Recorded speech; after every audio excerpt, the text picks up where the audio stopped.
नमस्कार, मी मनीषाज रेसिपीमध्ये आज आपण पाहणार आहोत चटपटीत असं आणि अगदी क्रिस्पी सोया चंक्सची रेसिपी।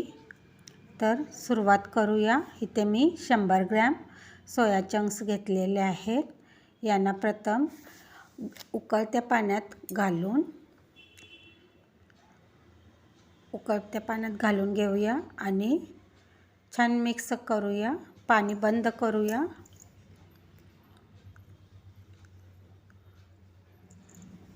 याला हलवून घेऊया आणि 10 मिनिटांसाठी याला झाकून ठेवूया।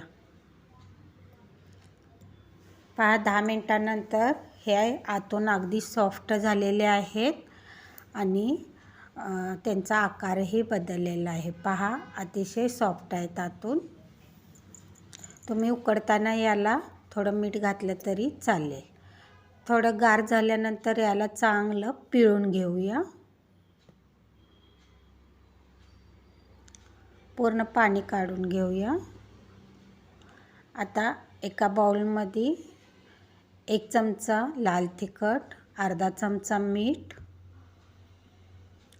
अर्धा चमचा गरम मसाला पावडर, अर्धा चमचा धना पावडर, 1 चमचा टोमॅटो केचप, अर्धा चमचा आलं लसूण पेस्ट आणि इथं मी 2 ते 3 चमचे दही घेतलेलं आहे। आता याला छानपैकी मिक्स करून घेऊया।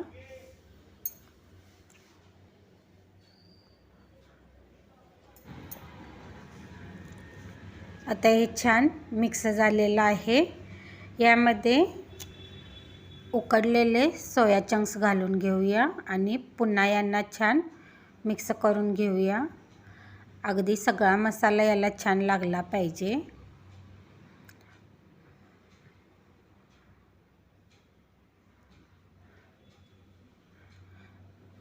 आता याला 2 ते 3 चमचे कॉर्न फ्लोअर लावून घेऊया।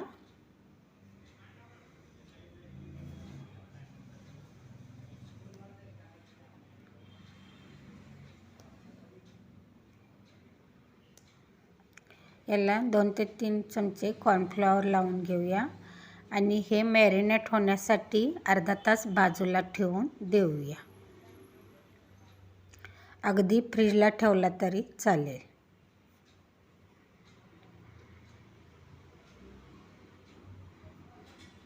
मी आणखी थोडं कॉर्नफ्लॉवर घातलेलं आहे आणि हे आता फ्रीजला ठेवून देऊया अर्धा तासासाठी।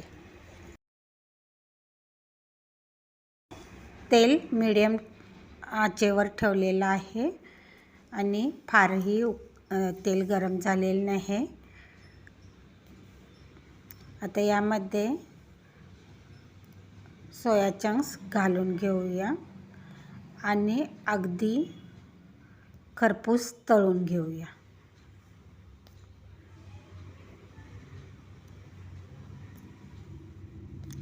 अशा छान छान रेसिपींसाठी मनीषाज रेसिपी चॅनलला लाईक करा, शेअर करा, सबस्क्राईब करा। शेजारील बेल आयकॉन प्रेस करून ऑल ऑप्शन सेट करा, म्हणजे माझ्या नवनवीन रेसिपींचे नोटिफिकेशन तुम्हाला प्रथम मिळेल। पहा किती टेम्पटिंग दिसतात ते। अगदी वरून क्रिस्पी आणि आतून सॉफ्ट असे हे स्नॅक्स रेसिपी आहे।